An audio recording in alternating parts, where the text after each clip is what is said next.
नमस्कार, मैं हूं पुष्पेंद्र चौधरी और आप देख रहे हैं इंडिया वॉइस। खबर दिन भर में आपका स्वागत है। बुलेटिन की शुरुआत करेंगे। प्रधानमंत्री नरेंद्र मोदी की अध्यक्षता में आज दिल्ली के भारत मड़प्पम में नीति आयोग की 10वीं गवर्निंग काउंसिल की बैठक हुई। बैठक की थीम विकसित राज्य से विकसित भारत 2047 रखी गई। हालांकि इस अहम बैठक से कुछ बड़े राज्यों के मुख्यमंत्री नाराज रहे। बंगाल सीएम ममता बनर्जी, कर्नाटक के सीएम सिद्धारमैया और केरल के मुख्यमंत्री विजयन ने बैठक से दूरी बनाकर रखी। बैठक में राज्यों को अपने अपने संसाधनों और भूगोल के अनुसार दीर्घकालीन और समावेशी विकास की योजनाएं तैयार करने के लिए कहा गया है, ताकि 2047 तक भारत को एक विकसित राष्ट्र बनाया जा सके। इसमें मानव विकास, आर्थिक वृद्धि, सतत आजीविका, तकनीक और सुशासन जैसे क्षेत्रों पर फोकस की बात की गई है। केंद्र ने यह भी कहा है कि राज्यों को डेटा आधारित कार्य प्रणाली, प्रोजेक्ट मॉनिटरिंग यूनिट्स और आईसीटी सक्षम इंफ्रास्ट्रक्चर के जरिए परिणाम आधारित बदलाव लाने हैं।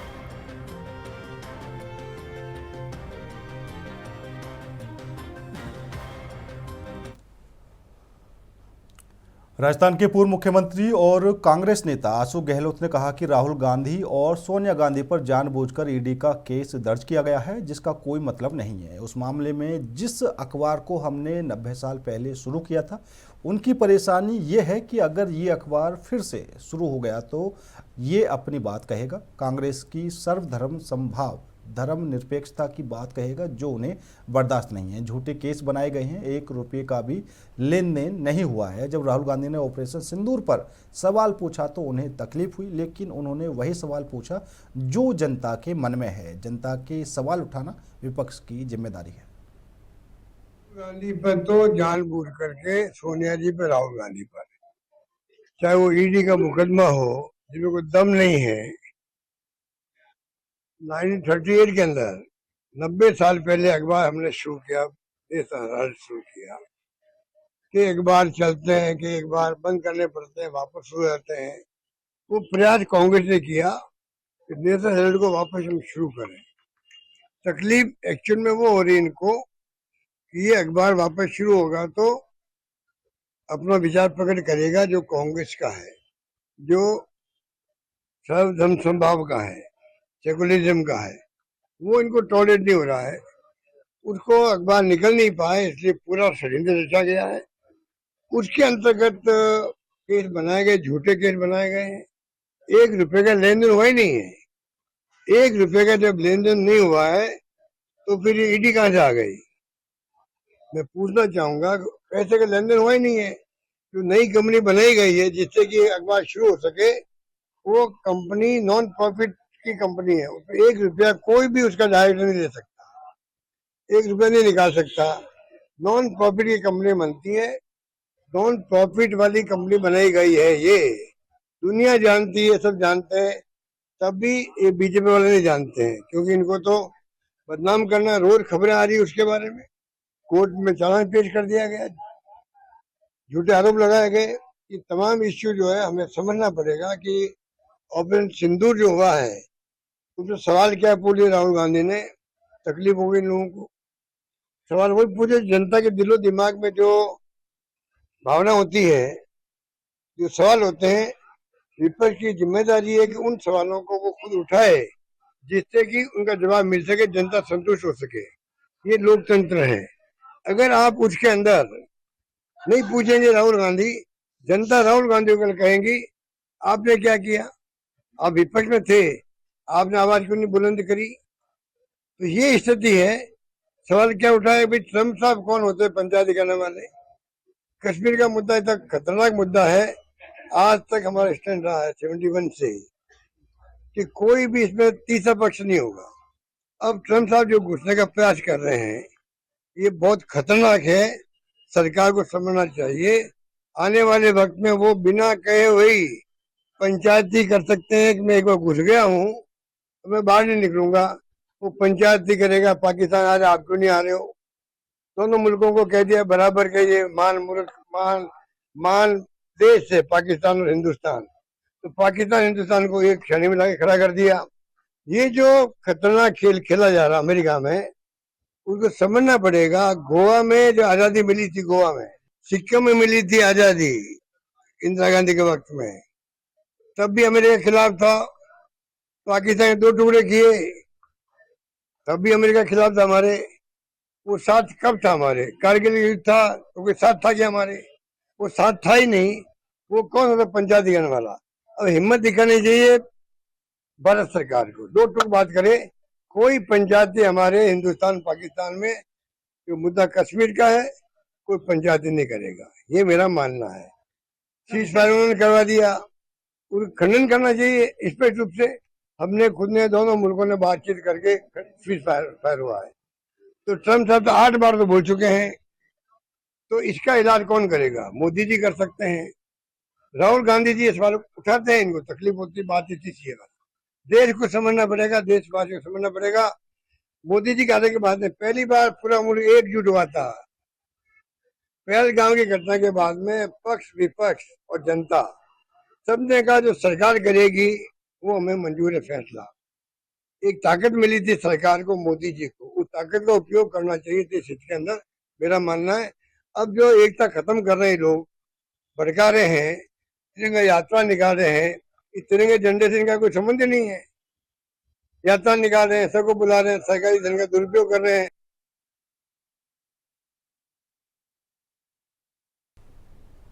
बिहार के डिप्टी सीएम विजय कुमार सिन्हा ने कहा कि बिहार में बीजेपी की सरकार है, आगे भी अपार बहुमत से बनी रहेगी। बिहार की जनता को देश के प्रधानमंत्री नरेंद्र मोदी के विकास पर विश्वास है। बिहार बदल रहा है, बेहतर बिहार, विकसित बिहार। प्रधानमंत्री के संकल्प को साकार करने के लिए जनता भारी बहुमत से एनडीए गठबंधन को सत्ता में लाएगी।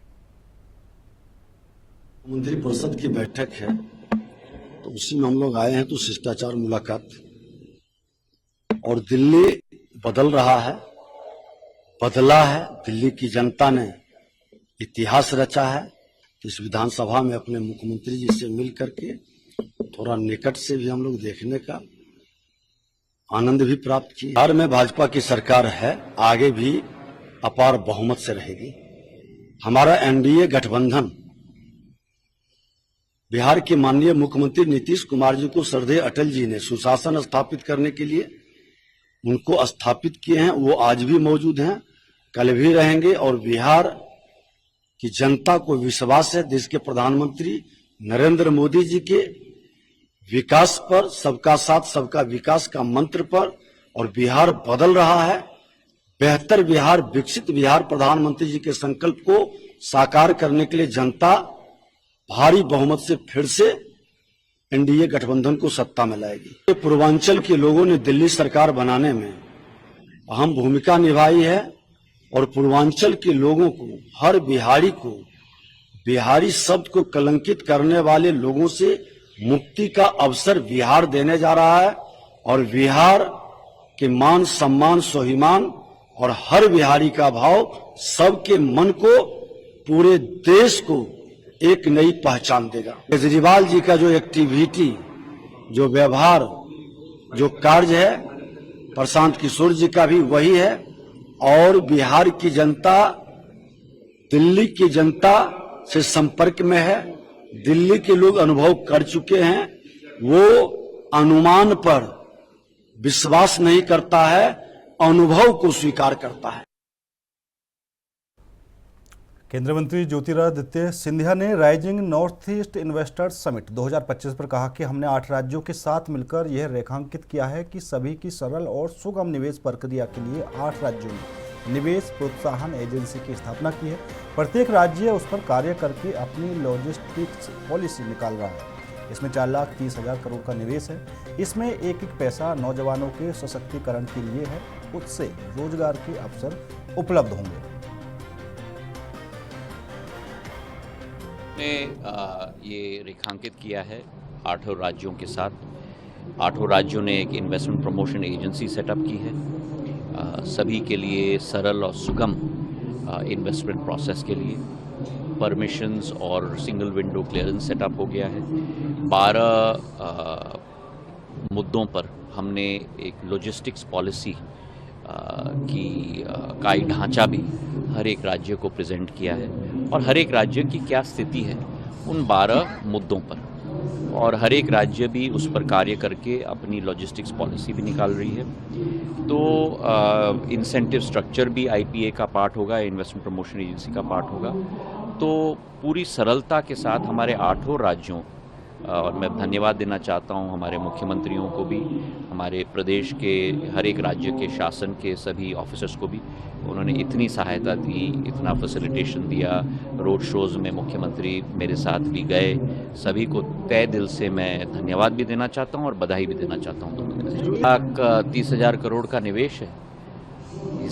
एक एक रुपया यूथ एम्पावरमेंट के लिए, रोजगार के अवसर उत्पन्न होंगे, कैपिटल एक्सपेंडिचर के प्रोजेक्ट्स होंगे, एम्प्लॉयमेंट जनरेशन के प्रोजेक्ट्स होंगे।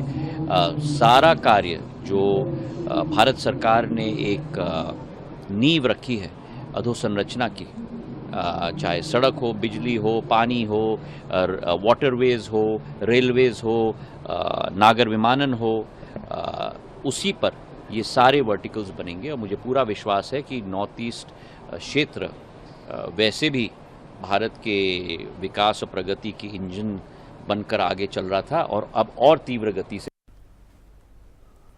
कांग्रेस नेता गोविंद सिंह डोटासरा ने कहा कि आज देश के संविधान पर खतरा है और उस पर चोट की जा रही है। संवैधानिक संस्थाएं ध्वस्त हो गई हैं और बीजेपी अपनी मर्जी से चला रही है। आज राजनीतिक लुभावनाओं से काम किया जा रहा है। यह हमारे देश के लिए एक चिंता का विषय है।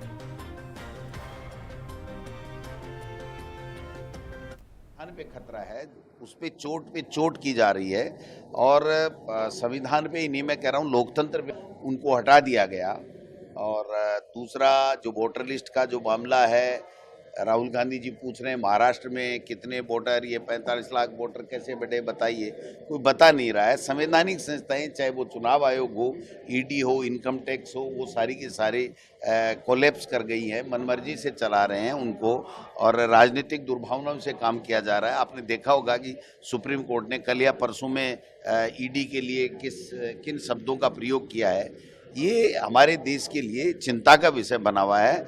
और जिस प्रकार से विदेशों में 80 यात्राएं हमारे प्रधानमंत्री जी ने की और जब समय पड़ा ऑपरेशन सिंदूर में, एक भी देश हमारे साथ नहीं आया। किसान रोजाना आंदोलन करते ही हैं, 700 किसान मारे गए, कानून में मनमर्जी ऐसे संशोधन करते हैं, सीए ले लो, वक्फ बिल ले लो और ले लो। ये सिर्फ और सिर्फ इसलिए ला रहे हैं कि कानून से कोई लेना देना नहीं है। नागरिकता के सवाल पे गृह मंत्री जी ने कहा था कि कानून बने, देखो कितना साल हो गया, एक भी कोई कुछ किया क्या, तो फिर आपने कानून क्यों बदला? अगर आपने एक ही नहीं किया तो फिर कानून तो छेड़छाड़ करने के लिए बदला ना, कि इनमें आपस में आक्रोश आए और आक्रोश से हमारी राजनीतिक रोटियां सीखती रहें और देश मणिपुर जल रहा है, कोई पूछने वाला नहीं है, आप बताइए क्यों नहीं है। तो अब जाकर के इन्होंने 1.5 साल बाद में एक्शन लिया है। तो ये सारे मुद्दे हैं, क्योंकि हमारा जो संविधान है वो धर्मनिरपेक्षता लिए हुए है और सभी धर्म के लोगों को अपने अपने धर्म का, दूसरों के धर्म का सम्मान करना और उसी के हिसाब से जीने का जो हमें अधिकार देता है, उन अधिकारों के ऊपर चोट। केंद्रीय मंत्री धर्मेंद्र प्रधान ने कहा कि विशेषकर पश्चिमी ओडिशा में 10 लाख तेंदु पत्ता इकट्ठा करने और इससे ज़्यादा संख्या में बीड़ी बनाने वाले श्रमिक रहते हैं। राज्य सरकार इनका दायित्व लेती आई है। हमारी बीजेपी की सरकार बनने में इनकी अहम भूमिका रही है। इनके प्रति हमारा उत्तरदायित्व भी रहा है। मुझे यहाँ की ज़मीनी समस्या को नज़दीक से समझने का अवसर मिला। हमारी डबल इंजन की सरकार ओडिशा में माताओं, बहनों और वन उत्पाद से जुड़े लोगों की मदद करने के लिए प्रतिबद्ध है। जमीनी समस्या को समझा।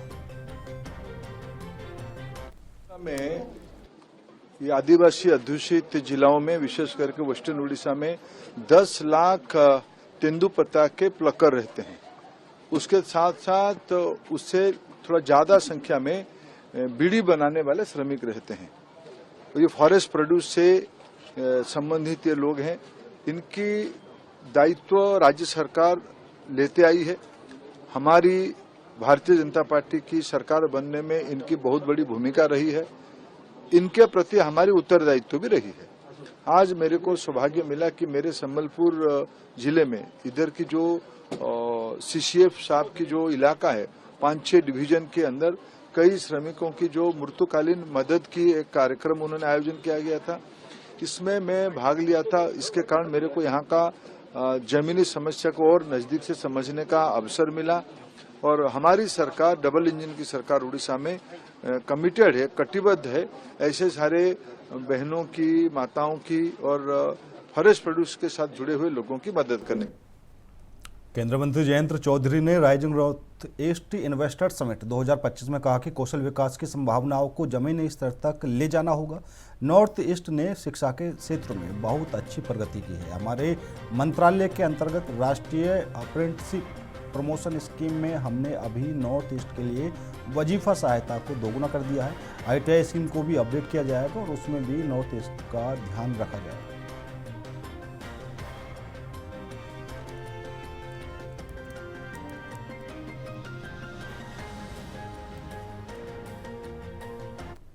विकास की संभावनाओं को वहाँ ग्रास रूट्स तक पहुँचाइए। शिक्षा में काफ़ी सुधार किया है नॉर्थ ईस्ट ने। अभी मिजोरम ने 2 दिन पहले घोषित किया, वो पहला राज्य है जो फुली लिटरेट उन्होंने किया। 98% से ज़्यादा उनको रिकग्नाइज़ किया गया है कि लिटरेसी लेवल है। और ये एक सीधा इम्पैक्ट पड़ा है कि जो फ्लुएंसी एंड न्यूमरेसी के प्रयास हैं फाउंडेशनल लेवल पे, और जो निपुण भारत का जो प्रयास है वो सफल हुआ। साथ ही NEP में भी क्षेत्रीय भाषाओं को, मातृभाषाओं को जो वरीयता दी गई, ये सीधा प्रमाण है कि नॉर्थ ईस्ट के बच्चों की जो लर्निंग आउटकम्स हैं वो इसलिए सुधरे क्योंकि उनकी मातृभाषाओं का प्रयोग किया जा रहा है। अब कौशल विकास में भी हमारी काफ़ी संस्थाएं हैं, पूरा जाल है, और हमें मैंडेट भी है कि हम नॉर्थ ईस्ट से जब कोई स्पेशल प्रोजेक्ट आता है उसको हम पूरा सपोर्ट दें। नेशनल अप्रेंटिसशिप प्रमोशन स्कीम जो हमारे मंत्रालय के अंतर्गत है, अभी हमने स्टाइपेंड सपोर्ट डबल किया है सिर्फ नॉर्थ ईस्ट के लिए। खबर जामताड़ा से है, जहां कांग्रेस पार्टी के द्वारा देश में संविधान बचाओ अभियान चलाया जा रहा है। स्वास्थ्य मंत्री के आवास पर जिला स्तरीय संविधान बचाओ का आयोजन किया गया, जिसमें स्वास्थ्य मंत्री डॉक्टर इरफान अंसारी, पर्यवेक्षक पूर्व मंत्री बादल पत्रलेख के अलावा सैकड़ों कार्यकर्ताओं ने सभा में शिरकत की, जहां वक्ताओं ने सभा को संबोधित करते हुए केंद्र सरकार पर जमकर निशाना साधा है। वहीं पत्रकारों से बात करते हुए स्वास्थ्य मंत्री डॉक्टर इरफान अंसारी ने कहा कि देश की जनता ने जिसे देश की बागडोर दी है, अब वह जनता ठगा हुआ महसूस कर रही है। देश में कोई भी वर्ग सुरक्षित नहीं है, संविधान खतरे में है, देश की आज़ादी भी अब खतरे में दिखाई दी रही है। देश के प्रधानमंत्री कहते हैं, कहीं जहाँ जाते हैं वहाँ कहते हैं कि नहीं मेरे नस नस में, मेरे खून में व्यवसाय है।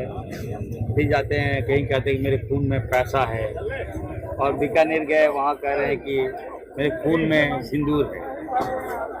तो एज ए डॉक्टर मेरा फर्ज बनता है, मैं तो जांच कर ही सकता हूँ।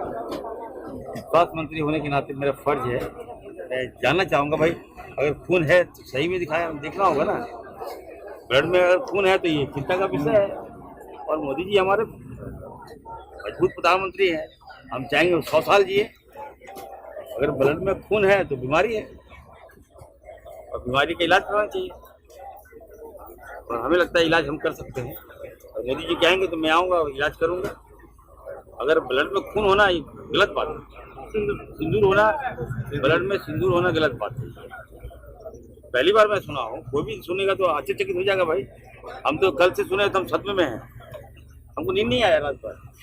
कैसे भाई सिंदूर कैसे चला गया, खून में सिंदूर कैसे चला गया। जमशेदपुर में पूर्व CM रघुवर दास ने झारखंड की नई शराब नीति पर तीखी प्रतिक्रिया व्यक्त करते हुए कहा कि हेमंत सरकार ने एक बार फिर माना कि हमारी सरकार के समय बनाई गई नियमावली वर्तमान सरकार द्वारा बनाए गए नियमों की तुलना में ज़्यादा जनहित में थी।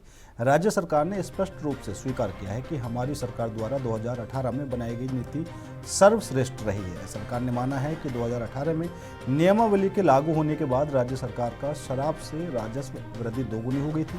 2018-19 के 1082 करोड़ रुपए के राजस्व की तुलना में 2019-20 में राजस्व दोगुना होकर 2009 करोड़ रुपए हो गया। जब सरकार की नीति स्पष्ट, नियत साफ और नेतृत्व मजबूत होता है तो इसकी झलक उसके फैसलों पर दिखाई देती है, जिसकी कमी वर्तमान सरकार में स्पष्ट दिखाई देती है।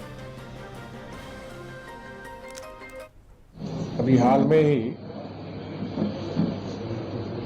नई शराब नीति झारखंड उत्पाद मदिरा की खुदरा बिक्री हेतु दुकानदारों की बंदोबस्ती एवं संचालन नियमावली 2025 कैबिनेट ने प्रस्ताव किया। अंततः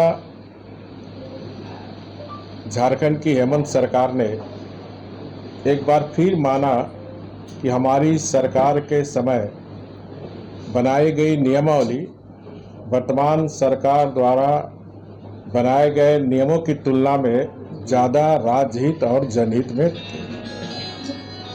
इसमें स्पष्ट रूप से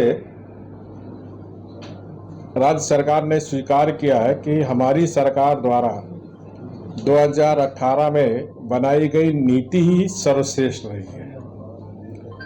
इसलिए वर्तमान नियमावली के निर्माण में 2018 की नियमावली को ही मुख्य आधार बनाया गया है।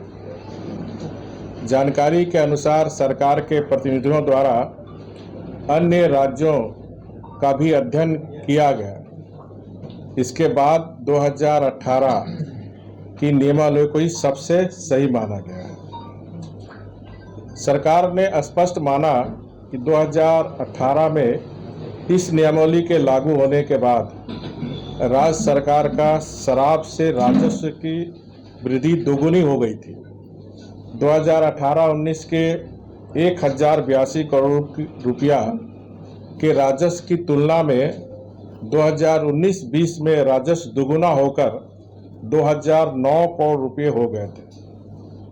और हमारे समय राज्य सरकार द्वारा बनाई जाने वाली नियमावली झारखंड की जनहित और झारखंड के हित में थी।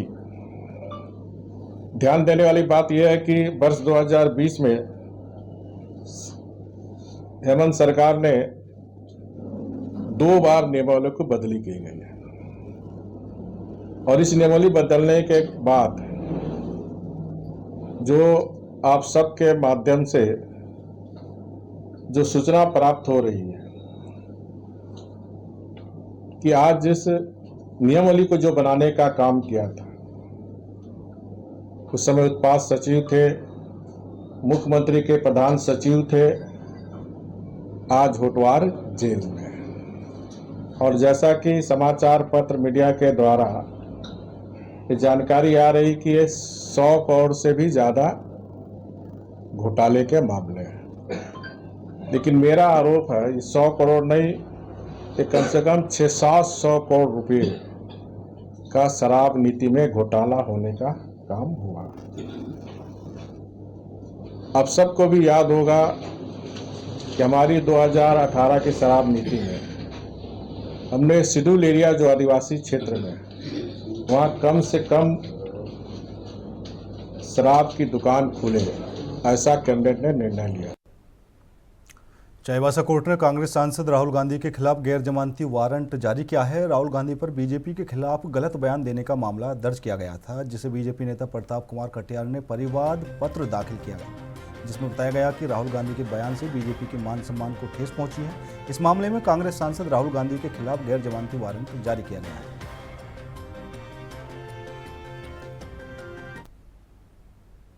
सीएम योगी आदित्यनाथ से विकास कार्यों में सरकारी बंदरबाट की शिकायत की गई है और साथ ही हैंडपंप रिबोर बिना काम कराए नाली खड़ंजा का पैसा हड़पने का भी आरोप यहां पर लगाया गया है। तो सीएम योगी आदित्यनाथ को पत्र लिखकर शिकायत दी गई है।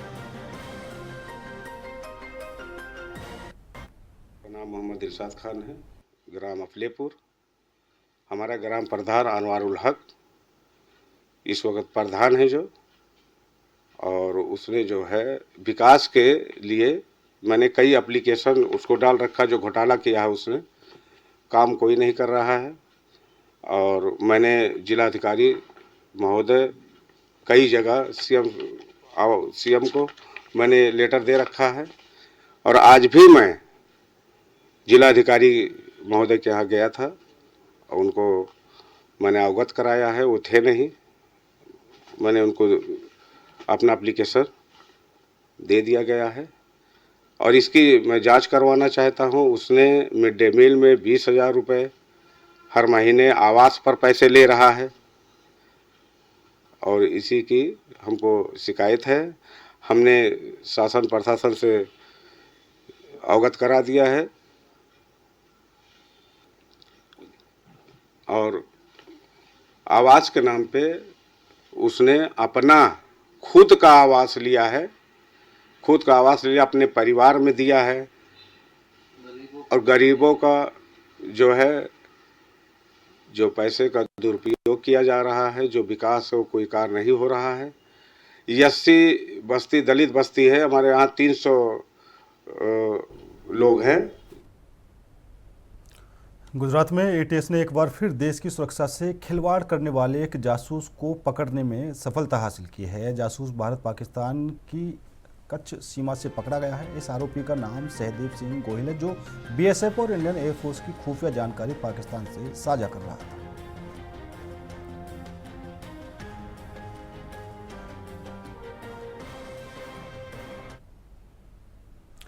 फिलहाल मेरे साथ इस बुलेटिन में इतना ही। बाकी देश और दुनिया की तमाम खबरों के लिए देखते रहिए इंडिया वॉइस।